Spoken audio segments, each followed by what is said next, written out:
and I'm going to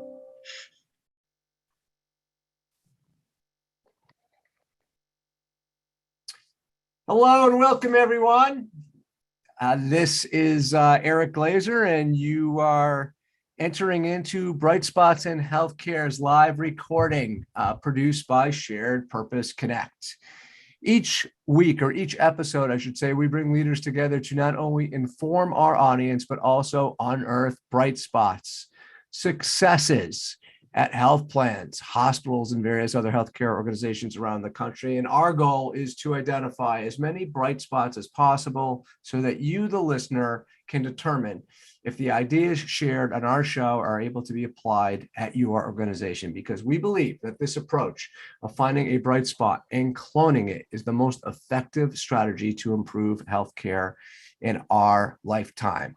I often go on about what a privilege it's been over the last almost now 8 years to host this show and get so many esteemed leaders in healthcare to come on and offer all their great advice. If you are just new to the show or missed some episodes, or even want to go back a year in time where there's still some relevant, fresh content out there, I encourage you to subscribe to Bright Spots in Healthcare. It costs you nothing. Just go to your podcast app on your tablet or phone. You could use Spotify, Stitcher, Apple, Google Play, whatever you use, Amazon to consume your podcasts, and just type in Bright Spots in Healthcare and subscribe. And you'll be able to get all the episodes once they drop, usually a day or two after a live recording, right into your tablet, so you can never miss any of the great content we have for you. Today's title of our session is Why Patient Engagement Doesn't Work, Lessons Learned to Drive Consumer Empowerment. You have a Q&A module at the bottom of your Zoom screen. You're probably all experts at Zoom by now. Feel free to ask questions to our panelists. Sherry Keels and I will moderate those questions and integrate them into the conversation as deemed appropriate. Please do not use the chat to ask questions, because it's just not as easy to manage the queue. You're more likely to get your questions answered by way of the Q&A module.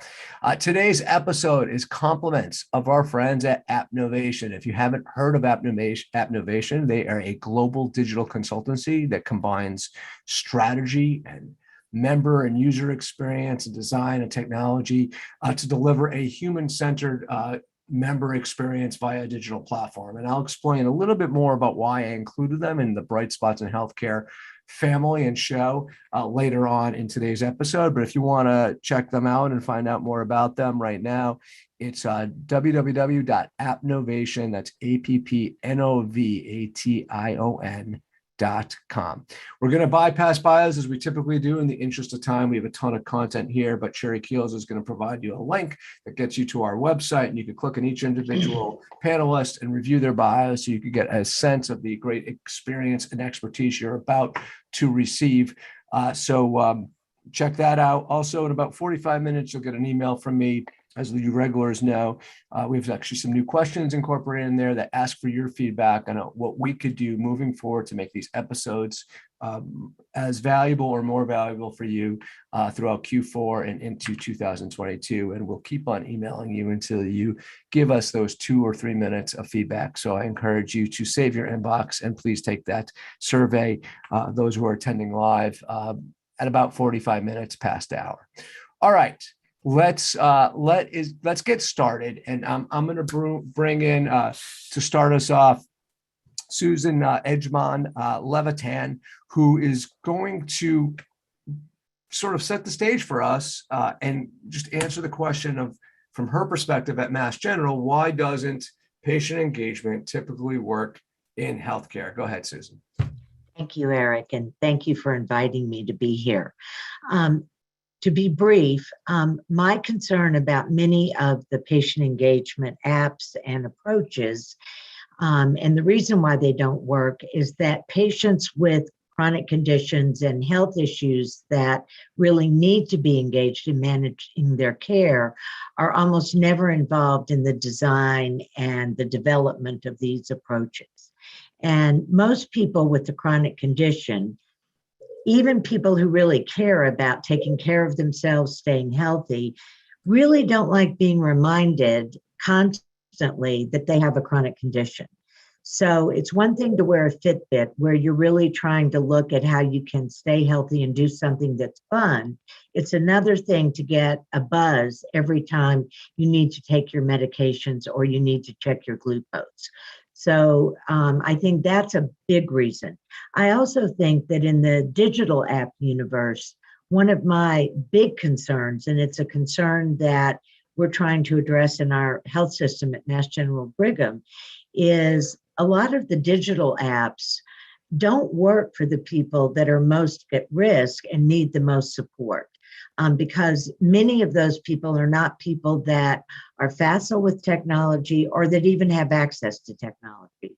So I think it's incredibly important to think about what mode of engagement are you using, and is it the right method to engage the population of people that you really want to support? Because many people with serious chronic conditions really need high touch support, and especially people where English isn't their first language, they may have literacy issues and that sort of thing. So I'm going to stop there and we can keep going. No, it's great.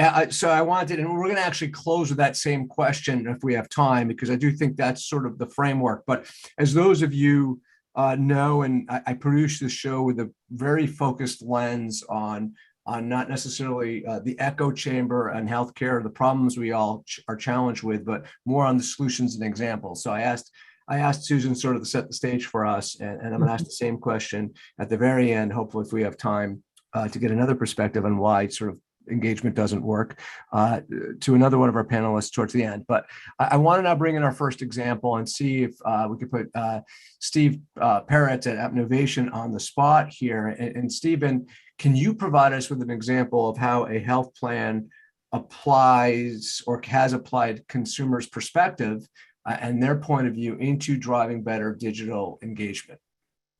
Yeah, absolutely. And it's eerie how similar some of the messages to Susan's, the perspective of, what a wonderful time to be in digital and looking at patient engagement. But, we have to navigate the realities that even though we, of course, want to help patients, they don't want to be reminded every single minute. So it's a very sensitive process in what your message is and making sure it's personalized. So really appreciate the way you kicked that off, Susan.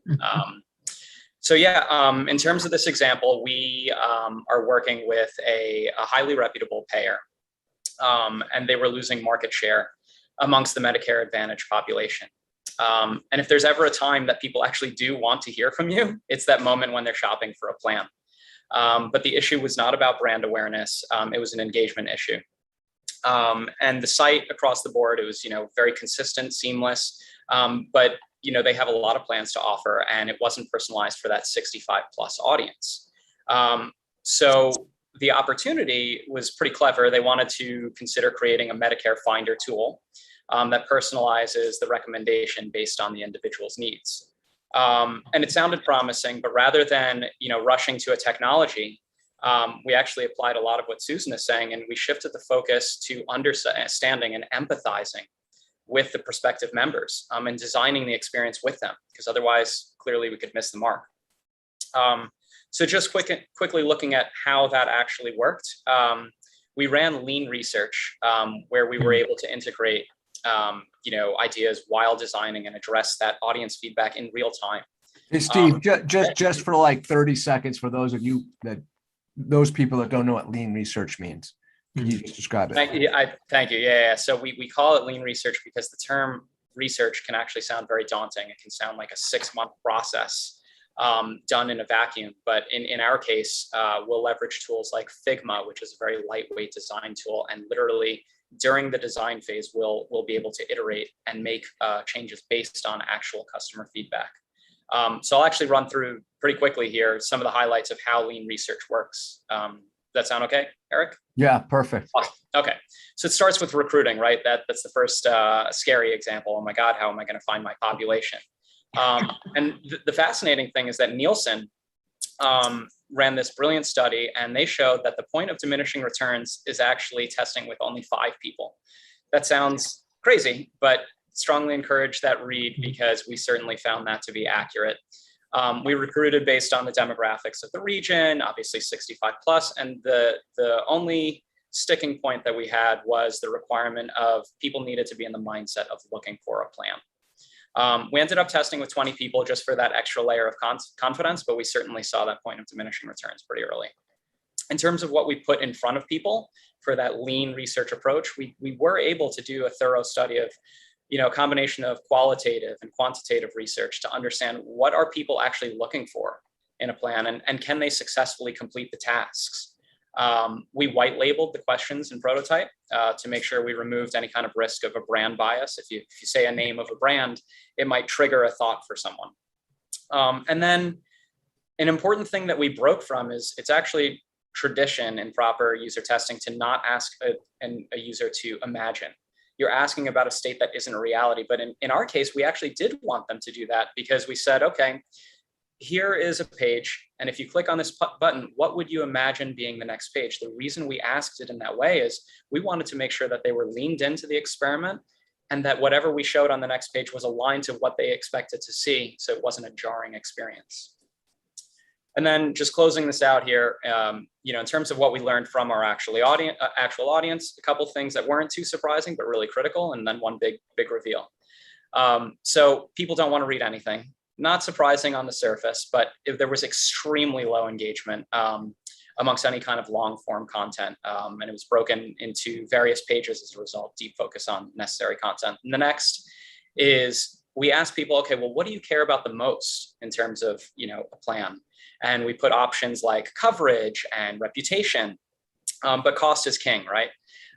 So that was really critical to understand. 80+% of people saying that. And then really the biggest finding that demonstrated why this whole lean research approach mattered so much to us, and actually designing with the audience, was we were able to remove our own accidental biases. The best practice in design and technology is a need for speed. If you are shopping on anything e-commerce, or frankly, even in healthcare, you want people to get where they need to go in terms of page to page within a fraction of a second. So we took a lot of pride in making sure our recommendation engine would deliver fast results so people don't have to wait. But 65+, they don't trust inherently AI, right? So we learned that when we slowed down the time after they input their data to get to the results, they actually felt much more confident that this solution was designed for them and that it was personalized to what they were looking for. They said, oh, I see that it's thinking. And had we not actually designed with our audience, we would have missed the mark. We wouldn't have even understood why it was that people, weren't engaging when it was extremely fast. So that really helped. Wow, that's so. I'm going to just quickly summarize. If I'm taking notes here, the big aha moments. Obviously, a patient or a consumer-facing feedback and consumer-centric sort of modeling. But I think we all do that to some degree. It's sort of an N of 5. Over an N of 5 tends to get diminishing returns. So let's not go crazy with the investment and sort of market research. Number 2 is to not assume that some of the things that we as marketers or we as healthcare leaders assume, and that quick is always better.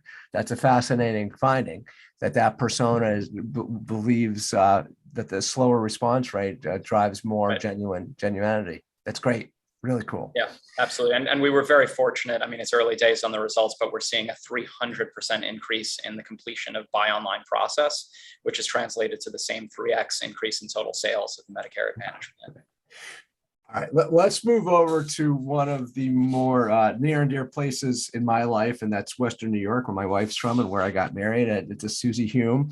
And Susie, how can now, with that sort of as a stage setter, how can health plans like yours convert competency from sort of traditional population health to some of this individual-based care and really get to know the individual healthcare consumer in a way that allows you to connect with them better? Absolutely. Thanks, Eric. We at Excellus BlueCross BlueShield have been on a transformation journey over the last 5 years. Really. Hey, Susie, I don't mean to interrupt, but I guess I do mean to interrupt. Can you just speak up a little bit? Your volume is a little bit down. We could hear Okay. you. I think if you could maybe, speak loudly like you're outdoors. Okay, will do. I've never been told I'm quiet before, so I'm shocked right now. So yes, we've been on a transformation journey the last 5 years, really in regards to our digital experience, our member engagement, and a lot of the research that we've done over that time, it echoes a lot of what Susan and Steve have both hit on as well, is really needing to talk to our members, understand what they want and need, right? So when it comes to personalized or individualized care, really knowing what our members want. And as a health plan, in talking to our members, not probably shocking to some of us, they really want us to be brilliant at the basics, right? So there's many things maybe we want to tell our members as a health plan, and there's sometimes a disconnect maybe to what we want to say versus what they really want us to do. It's being great at things like, you know, claims, paying my bill, all of those transactional experiences. Those are a lot of times the moments that really matter to our members. And sometimes those can be, you know, even very heavily, you know, emotionally charged moments just in something like paying your bill. So it's incredibly important that even those experiences are personalized. So while we've been building those things, we've also been building the foundation around what we call next best action delivery. And the important thing here is really in establishing that trust and therefore getting the influence with our membership. We can really then focus on helping to serve up through what we know about them, what they've told us, what their actions also tell us. What's the next most important thing for you to do when you're already engaged with us, right? So in that moment where you're paying your bill, you're checking your claim, there might be 100 things we want you to do, but what's the most important thing for you to do next? And how do we serve that message up in the right channel at the right time? So Susan hit on digital is not always the right channel, right? I work in digital, but building the foundation for these things is also understanding what is the right channel to communicate that message, personalized for each individual member. And the important thing here in developing that is, you know, internally as an organization, that we're not cannibalizing that attention away from each other, right? If somebody in one area wants to make sure we're closing a gap in care and somebody in finance wants to make sure a member's paying their bill, truly prioritizing what is the next best thing for the member to do from a business perspective, but also from them where it truly can add value to that individual member. So that to me is one of the most transformational things that we're focused on, to really personalize and individualize that care for our members. Yeah, that's fascinating. And also, I think, at least from my perspective, a blind spot thinking about the bill pay process as an opportunity to do all of that. I'd be curious, and this would be actually an opportunity to use chat, everyone, if your organization's taking advantage of the bill pay experience to reduce anxiety, gain trust, and do a lot of the things that Susie just mentioned, because that's an interesting bright spot right there. And I'd be curious to know if your organizations are thinking that way as well. All right, let's get on a plane and go down to sunny Miami and the corner office of Anna Eberhard. Anna, how about an example from where you guys sit about around shared savings and how to leverage maybe, you know, we all talk a lot about value-based contracts between organizations, but how do you use shared savings and shared cost savings with your members to engage them and get them more involved? Yeah, I think building on what all the panel members have said, you know, you start with a consumer first, and where are the biggest pains? And when we looked at launching a program that we recently launched in July called RX Savings Solutions, we looked at really where the big pains were happening in terms of healthcare, and pharmacy cost, as we all know, has been a very big pain point for our members. Why? You know, the pharmacy benefit really represents the most repeated transaction when you think about it for our members. It's also one of the fastest rising cost categories, right? So that combined with the fact of how much is really, when you think about the healthcare dollar goes into pharmacy, you know, if you were to do a carve out, about 21 cents, the highest portion of that healthcare dollar goes into, you know, RX. So knowing all this in terms of from a pain point perspective with our consumers, we look to be able to solve for in a way that would be proactive, right? Some of the issues around engagement and where they fail is that we build a great widget, a great offering that we think is great, and then expect people to come in droves to come at it, right? And so one of the components around the program, and I think what's really made it successful, is that it proactively reaches out to our members. So basically the way it works, if you allow me, Eric, a minute to take for that, is it's a program that we launched first by just with marketing, letting people know the program was available to them. So a lot of the initial outreach was very omni-channel. We reached out to our member base from our texts, from our emails, from any way, a passenger pigeon, any way we could reach out to our members to let them know that this service offering was now available to them, and basically ask them to enroll. And just from that big launch effort, we got a lot of folks to join. But the key thing is once they launch, right? Once they launch, the behind the scenes that happens is here we have the claims information of what our members are spending on pharmacy. We have an understanding of what's covered within their, of course, benefit network associated with pharmacy, and can really proactively do outreach to them and say, listen, if you're spending this much money on this medication you're on, here's an alternative that would cost you this much of a savings, and proactively do the outreach to those consumers so they're not having to dig around. They can go in the member portal and can look at what a comparable drug would cost them, but we actually reach out to them. And so this proactive outreach is, I think, where we need to lean into in terms of engagements moving forward. That personalization of not just reaching out to you with, oh, we have these services available to you, but how does it benefit you? And we know you're spending $200. You could be spending $42. That's a powerful message, right? That gets acted on. That's how you drive engagement, when you've hit at the source of the pain. The way the program works is a variety of ways, right? No-brainers, you think about, substitution from a brand to a generic. Yeah, that's a no-brainer. But there's also around therapeutic alternatives. There's also around dosage optimization, or even the fulfillment and how you get your medications. All those can present savings to you. And so we do the heavy lifting of finding those opportunities for you, and we send it out to our members.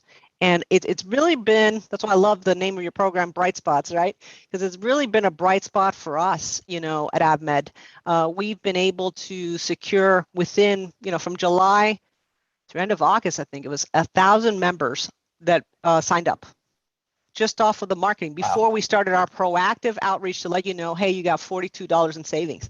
Just from that, we were able to do that.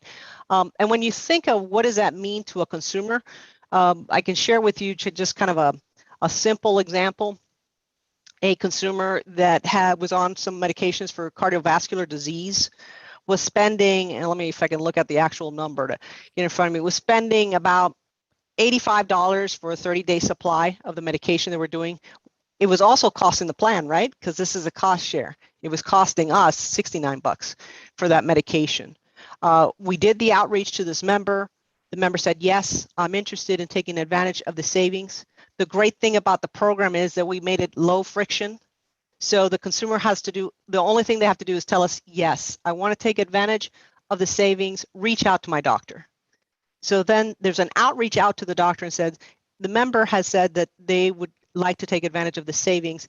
This is the recommended exchange for that medication. The doctor has to approve it, goes to the pharmacy, we facilitate that, and the member is communicated to and said, your new script is available with your pharmacy. You now have available to this medication for your condition. And for this particular example, which is a real example, we went from having a member that's spending $85 on that medication for a 30-day supply to switching them to a 90-day supply of an alternative and then paying $0. And for our cost share, going from $69 for that 30-day supply to $6.61. So it's a win-win, right? I mean, we are doing what we should be and what AvMed is all about, which is advocating for our members. But in doing so, we are also helping ourselves from a perspective of cost. So I think those kind of programs that allow us to help both, and I think the people on this call can relate, really also help the sell-through within the organization, the prioritizing of these kind of programs to get worked on sooner rather than later, because they're low-hanging fruit, right? There's where everyone wins. And just for our own perspective, the single example you gave, was that a Medicare member? And is this program for Medicare specifically, or was it your commercial population? Or? Right. So this was a person who was 64, not yet signed up for our Medicare offering. This program is available to all fully insured members, commercial. That means group and IFP as well as Medicare. Okay, great. And those who didn't see in the chat, I know I failed to introduce everyone by their name and title and affiliation. I put that into the chat. I apologize. I don't think He feels like he knows us so well already. Yeah, I do 100 episodes and I've never done not done that. So I apologize to everyone, and especially our panelists. So speaking of Medicare, let's shift a little bit to Medicare. Maybe I don't want to call it Medicare specifically, but let's call it the technologically disconnected patient population, and bring Susan back in. Susan is up here in my hood in Boston with Mass General and a small little hospital called Massachusetts General Hospital. Can you share your thoughts about how you approach connecting with these more technologically disconnected patients and how you're advancing communication with them? Yes. So during COVID, at the outset of COVID, in March of 2020, we flipped overnight from doing almost everything face-to-face to doing almost everything virtual. We have a fairly large geriatric medicine practice at Mass General, and we were all very concerned about the patients in that practice, and basically our older patients and people with complex conditions across all of primary care. And so we decided to test a model that we call virtual town halls.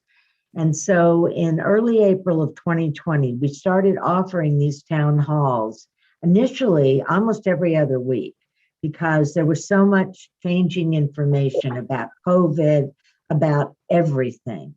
And so we invited all of the patients in the geriatric practice. And then we quickly moved to start inviting patients from over 65 and people in our case management programs who have more complicated chronic conditions to participate in these town halls. We had hundreds of people participating. The concern about the digital divide basically did not show up. I mean, we had anywhere from 75 to 250 people in each town hall. We're using Zoom, or? We were using Zoom. Okay. And we recorded these, and then they were recorded in a way so that there was no personal health information shared. You couldn't see the participants. You could only see the speakers. And then we put all of them on the MGH YouTube site, so they got even more visibility. But we covered content like the ever-changing information about what was happening with COVID, what was happening with masking, what was happening with vaccines. This population was very concerned about grandkids. They were very concerned about how to get virtual care. Many of them had lost all of their services because home agencies could not come in. They lost their PT. We were actually doing exercise programs online, cooking classes online. We tried to do things that would cheer people up. And so one involved Yo-Yo Ma performing. And we also invited the clinical staff of these practices to participate. And I think one of the things we learned quickly is that these were incredibly inspirational for our patients, their families. Many of the older patients would have a caregiver or a family member somewhere else in the country on the Zoom with them participating.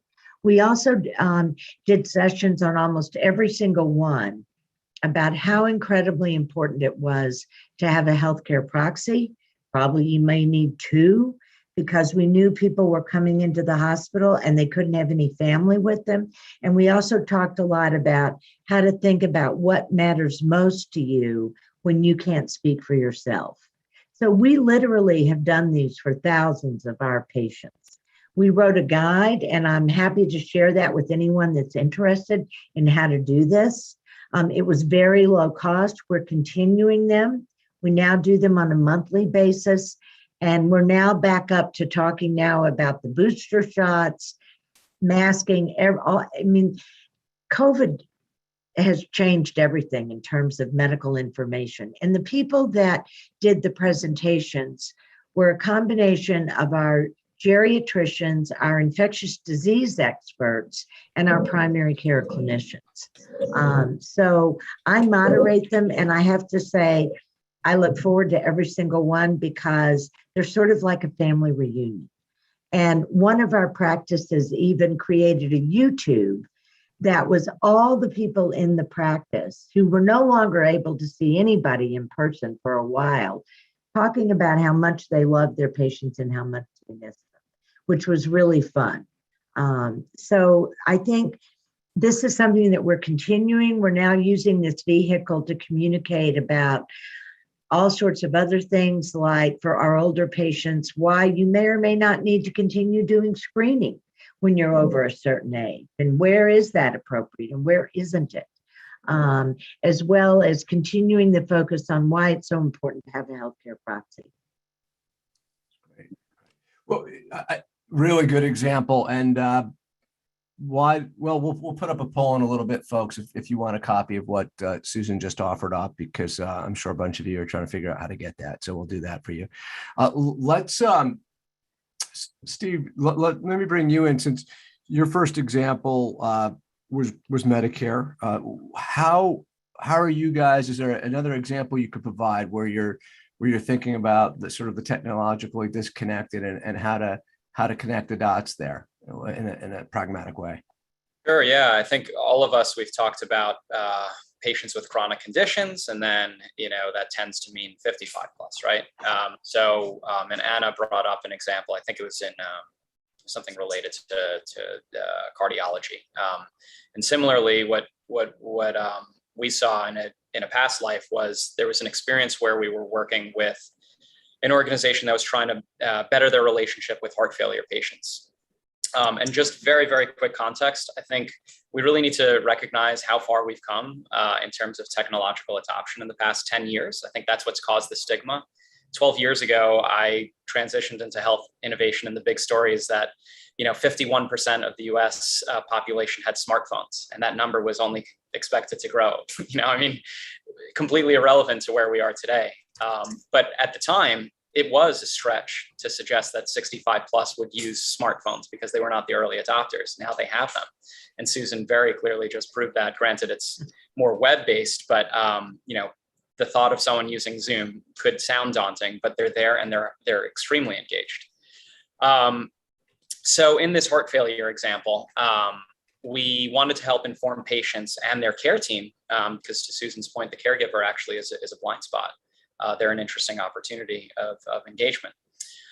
So we looked at all types of wearable technologies because we really wanted to help people track data. And honestly, it felt like a scene from Tin Cup, if anyone knows the reference, where Kevin Costner is wearing a bunch of gadgets and he can't even swing. It was a little bit much. So we learned two quick significant things. Number one is 65 plus will use technology, but you have to make it very familiar to them. So a patient will use a pill box, they'll use a weight scale. And in our case, they were Bluetooth connected and can passively track data through the cloud and send that to the care team. If you try to put a wearable in front of someone and it has a high learning curve or asks them to very actively, thank you, exactly. I see your reaction, Susan, like good luck. And the same goes for an app, right? If you want them to use an app, they will. They have a smartphone, but it has to, back to Anna's point, it has to be frictionless. It has to be very simple. And the last quick finding I think that was important is the significance of the caregiver. So caregivers tend to be younger. They might be a spouse, a sibling, a child, and they're really motivated to help their loved one, stay on the right path. So last Kevin Costner reference, I promise, if you build it, they will come. It doesn't actually work in this case. We wanted to engage the caregiver, but we recognized that, congratulations, you have an awesome app, but how are you actually going to get this into people's hands? So we partnered with, wonderful providers, networks, hospital networks, and advocacy. And the significance there is it needed to be a very, very simple message. We had a very powerful app. It was a Swiss Army knife features, but through the research, we found the one thing that people cared about the most was, how can I keep my loved one safe? So we told the providers in the advocacy network, that is what this can do. they shared that out. It was easy to retain the information, and it had a very successful starting pilot. Lovely. You wake up in the morning, you're going to get 2 sports movie references on the show. So that's really exciting. I think I did it for you, Eric. Yeah, I appreciate it.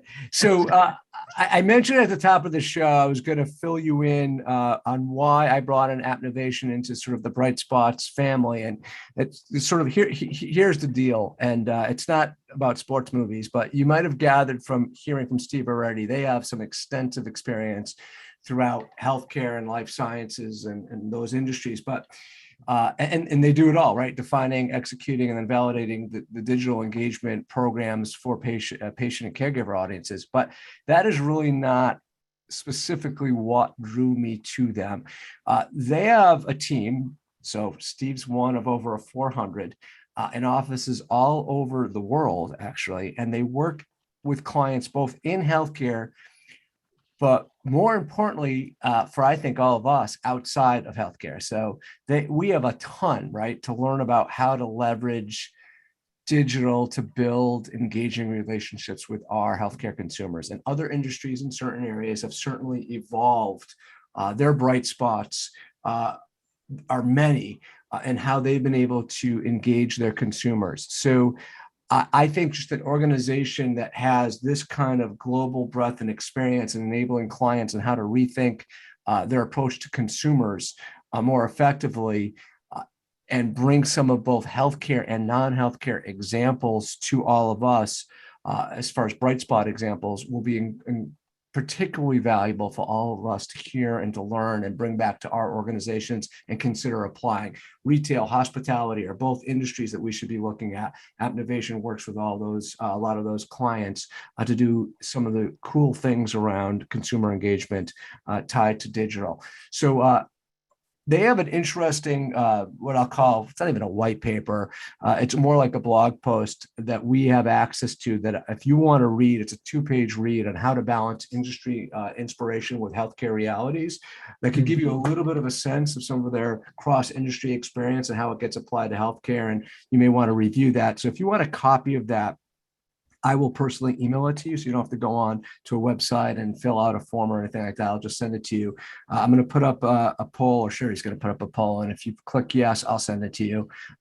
And so you can have it in your inbox by the end of the day today. But again, really cool organization, and I want to thank them for supporting this episode. We can't do these types of programs without companies like Appnovation. And again, appnovation.com, you can get a whole lot more information than I was just able to provide you. Steve, I'm going to keep you on the hot seat briefly here. And if you, since I set you up sort of for technology and communication, can you provide an example of how we're providing or how you're providing technology and communication on behalf of your clients to build a trusting relationship, maybe with, let's say, an underserved population like Medicaid? Yeah, no, it's an interesting, way of framing it for sure. I think, so we actually have an example that is ongoing right now, and one is with the provider side, and then of course on the Medicaid side, it's with a payer. They're both West Coast based, and they have a very similar challenge. So the upfront thought was very technology based, and I just want to quickly talk about an approach to kind of avoid that. And actually, it's very similar to what Susie was talking about being brilliant at the basics. And our mutual friend, actually, Marie, is the one who kind of adopted that strategy for us with some of our clients. So in this case, with the payer and the provider, both organizations have a great deal of knowledge, and we're helping them untap that to turn that into execution.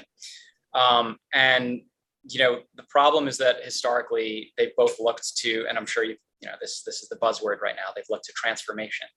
And the challenge with that is it often feels too big, and it's hard to kind of gain any momentum. That's why I love that you said the brilliant at the basics bit. And then on the other hand, there's, I'm sure you've seen in your organization sometimes a knee-jerk reaction to move to one-off tactics like a chatbot that, helps the hospital network site, provide the viewer with a way to navigate the site. It's not necessarily a bad idea, but how is that tying into the larger patient engagement strategy? And has that been validated at all with the patient population? So what we've channeled was this idea of transform is fine, but do it incrementally. And what we do when we think about technology is we try to think about, okay, well, both organizations found that when they thought about their patient engagement plan and strategy, we could set up a roadmap so that we can find quick wins right now while establishing that ambitious transformation idea on a parallel path. So again, it's early days, but it's been really exciting to see in this road mapping. We'll do the standards, the tried and true methods of, personas and journey development, everything that we're all familiar with. But in this case, we were really able to find, this beautiful bright spots, as the show is themed, to find what's working well in the market. And we did that through some extensive social listening to see not only what are people saying to the early question about, Medicaid specifically, but, what are they saying about the brand? And then we found actually a competitor that gave a great example of how they're really doing a great job of building trust in the network. So identifying that bright spot and then really shifting that into how that informs our roadmap to emphasize what kind of design and technology ultimately would need to be used to realize the potential. Interesting. Listening to the market, understanding that there was a brand out there that did connect with that population, understanding what they were doing, that bright spot, and seeing if you could clone it for your client. By the way, folks, I think bright spots and I have been mentioned 2 or 3 times by our panel. I do not pay them to give us mentions, but I still may send them something extra for mentioning. No, thank you. All right, let's talk about digital and human resources. Like, not everything is scale, not everything is done through your digital platforms. So Susan, how are you effectively combining digital platforms and human resources to build a relationship with your members, your patients? I'm going to talk about something now, and now I'm channeling our senior leader of all of our virtual telehealth, Dr. Li Shuang, who's a neurologist who has led a lot of the national work around telehealth with stroke care. And again, I mentioned earlier that we pivoted immediately to almost everything being virtual, but one of the things that we realized very quickly is that many of the patients that were most hard hit by COVID, served by our community health centers, did not have smartphones, did not have computers, and all of their virtual care was basically being provided by phone, which was challenging for them and for our clinicians. So in the wake of everything we learned about providing better digital and virtual care to our underserved populations, we are now implementing a digital access coordinator program. And so we are hiring digital access coordinators, bilingual people that speak our 5 most common languages, or our 6 most common languages are Spanish, Portuguese, Haitian Creole, Russian, Arabic, and Mandarin. And so we're hiring people that speak those languages. They are going to be working directly with our patients to help them understand how to enroll in our patient portal, which is my chart, but we call it Patient Gateway. And they're also going to be, we're testing 2 models. One is they will be embedded in our practices so that when one of our clinicians realizes this person needs help, they can do a warm handoff with the digital access coordinator. We're also having some of them in our central offices that can be called and connected via a warm handoff on the phone, and then they can either get together with the person or interact with them by phone to help them get access and understand how to use all the things that we're offering virtually and how to get into our and enroll and use our platform, because that's really our most common way of communicating broadly to our patients about pretty much everything, especially now.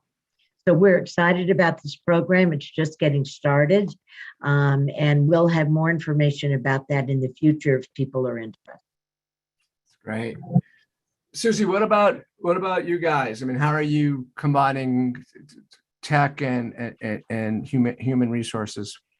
Sure. Yeah, I think we we talked a little bit before about kind of the importance of building that trust with our members. And I think one of the things that concerns me right now is how just busy the tech landscape is for our consumers, right? There's, I think I read recently, over 400,000 apps now in the App Store focused on healthcare, but like 95% of them have less than 10,000 downloads, right? So we when it comes to technology, and there needs to be kind of what's the value in it to me, and how do you connect and integrate all of the things that you're offering into something that's simple and easy to use, right? Instead of just continuing to flood, our for our members, in order to do business with us, you have to download 50 apps. That's of no value. So we're focused right now on building what we call digital triage, which does a number of things. It can be simply just that tech integration of connecting all of these point of service solutions, but we're layering into that as well this single integrated point of chat. Whether you have a question about, more of a customer service related question or a clinical question, you have a single place to go, via web or mobile app chat, that you can get answers to whatever that may be. So, a sample, use case here might be, I have a headache, and maybe as a member who has a headache, I need help with care coordination of where to go. Do I go to urgent care? Do I go to telemedicine? Do I just take Tylenol? Maybe though, my question is, what's it going to cost me if I do that, right? And so instead of sending a member to many different places to figure out all of the answers to the questions that's going to create for me, it's this single point that I can not only get the answer about my eligibility and benefits question or the care coordination and triage from a live person. Maybe there's some chatbot functionality that helps me if my questions is simple about what was my most recent claim status.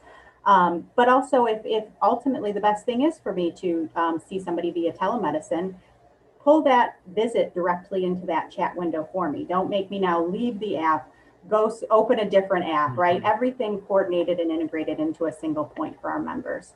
And I believe that really will help not only build trust, but you'll also continue to expand that relationship with our members.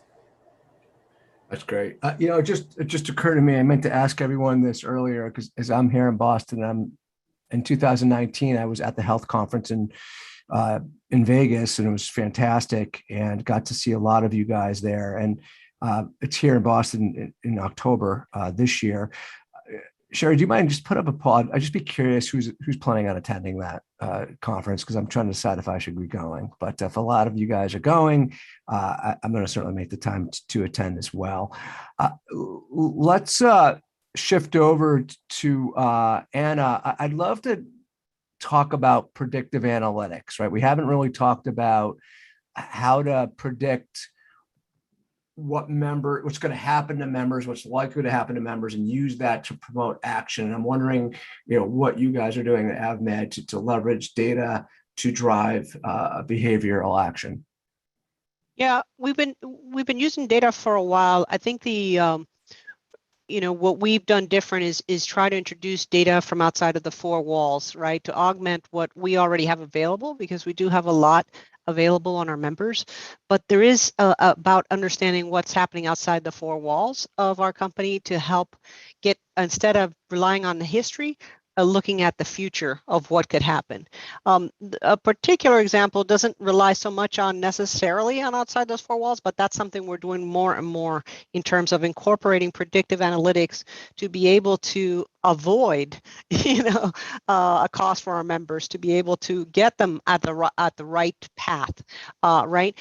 In terms of cost, which is so important to our members, one of the things that we're looking to leverage analytics around is we have had transparency tools. Probably all players have those available. We at AvMed also have transparency tools that are connected to incentives as well, so you can leverage some rewards of it. What we're looking to do is, instead of just promoting that they exist, it's going to be outreach, right? We have an understanding of what certain cues can show us that you're going to be needing what's next, the next action. I think, Susie, you mentioned something earlier around next action, right? So if we've seen a person that has had a claim or had an encounter as a result and went to a doctor and maybe went and got x-rays, and maybe next has PT, et cetera, we can predict what might be the next step that they may need in their care journey and offer up proactively to them, by the way, we do have a transparency tool and we have rewards or incentive around that transparency tools. You might want to shop for the best place to get X, Y, and Z procedure. So again, stepping away from, like previously when I was talking about that passive, hey, come to me, whatever, to very personalizing the communication and outreach based on what we know about you, and do that heavy lifting on our end, right? Just serving up for you for what we know about you. This is probably something that's going to help you. And in particular, in this case, it's around a cost savings. Thank you. I'm going to close things up a bit with answering the same question we started with: why patient engagement typically doesn't work in healthcare.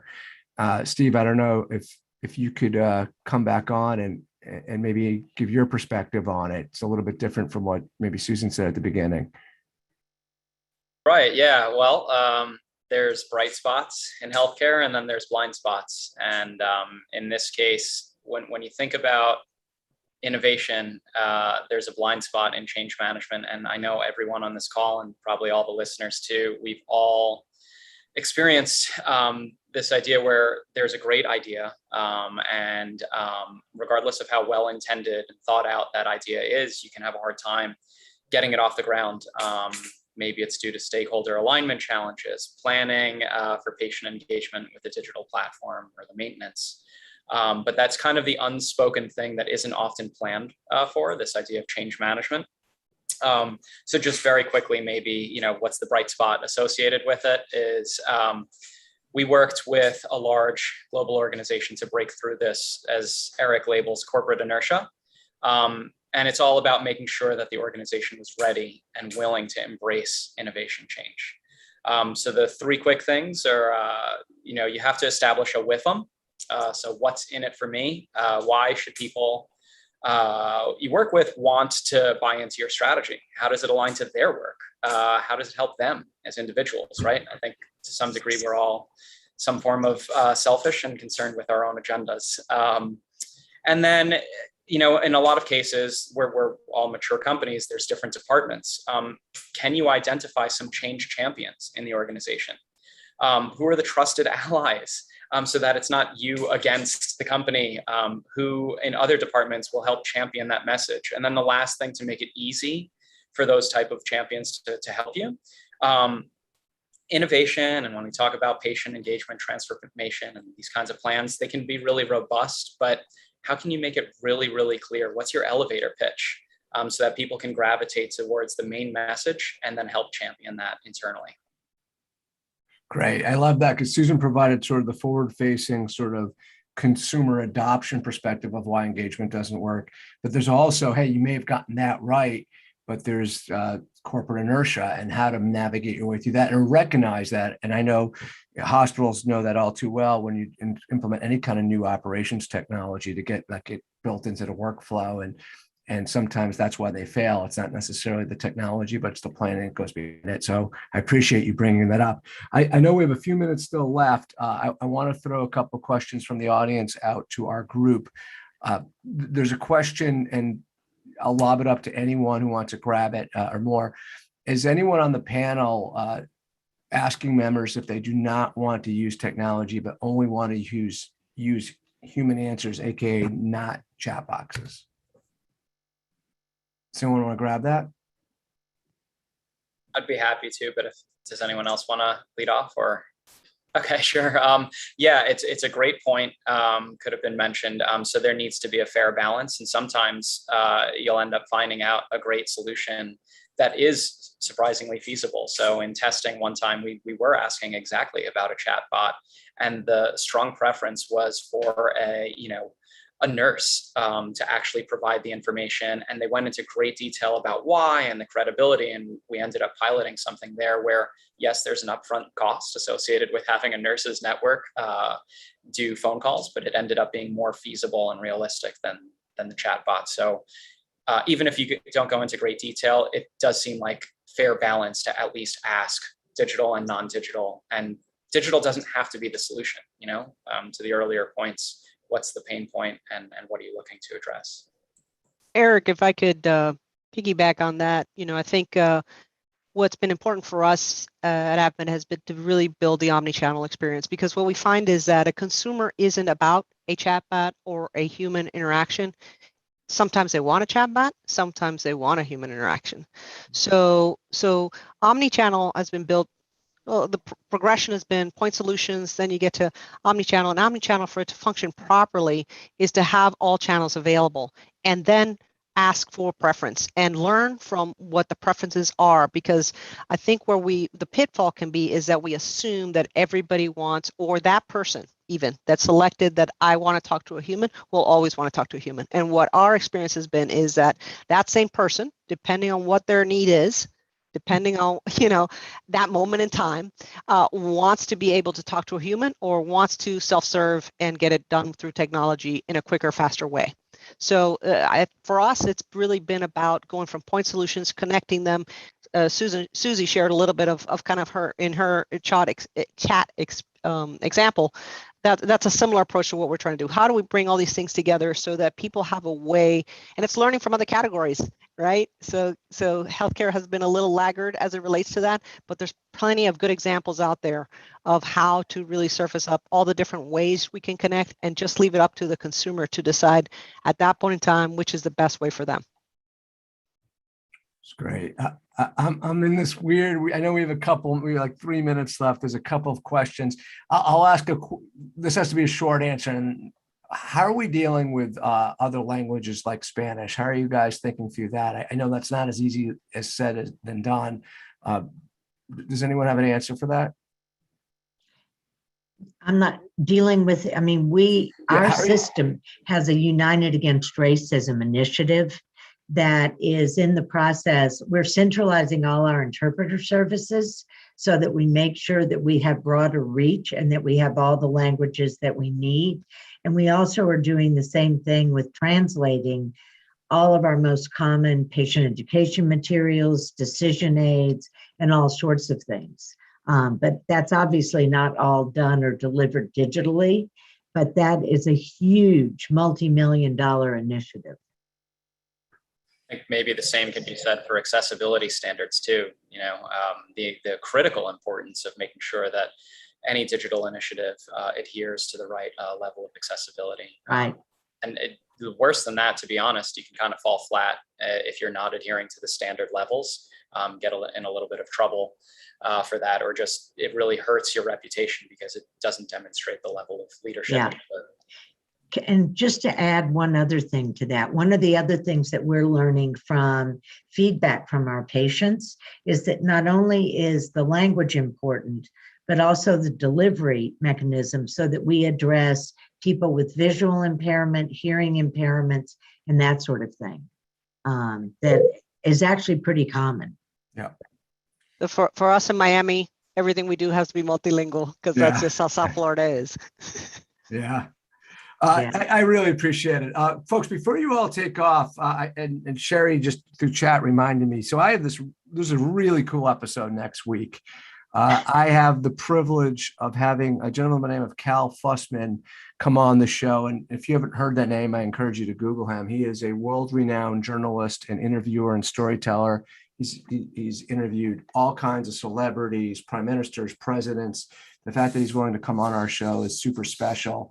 And maybe even a little intimidating for the guy who's going to be interviewing one of the greatest interviewers in media. But he has some really, he's done a lot of research around storytelling and healthcare recently, and he's going to come on and share some of that with us and how we could adopt some of the best principles that go into some of the most successful books and articles that we've ever consumed, and how to apply that to healthcare. So I think it'll be really interesting and cool, not just for me, who looks up to this person as a host and moderator, but also for all of you in the industry. So I encourage you to go on to Shared Purpose Connect, register for that for free. And we'll be recording that live next week, same time on Thursday at 12 o'clock. All right. Thank you to the four of you. This has been great. I'm going to ask you to stick around in a moment. I'm going to say goodbye to everyone else. Hope to see you next week when we interview Cal Fussman on the power of storytelling in healthcare.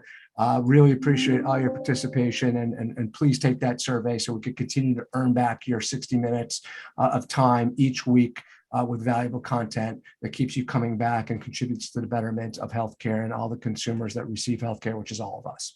So thank you very much, everyone. Eric, can I add a quick comment about storytelling? Yeah, go ahead. If people are there, we have found, and I think this has actually been studied in healthcare. If you want to, speaking to what Steve said about change management, if you want to change people's behaviors, tell them a good story. This has been studied where people have looked at, does data change, story and data, and story always wins. I can tell people a story about a negative patient experience, and I've showed them pounds of data documenting this happens a lot, and they're like, oh, okay.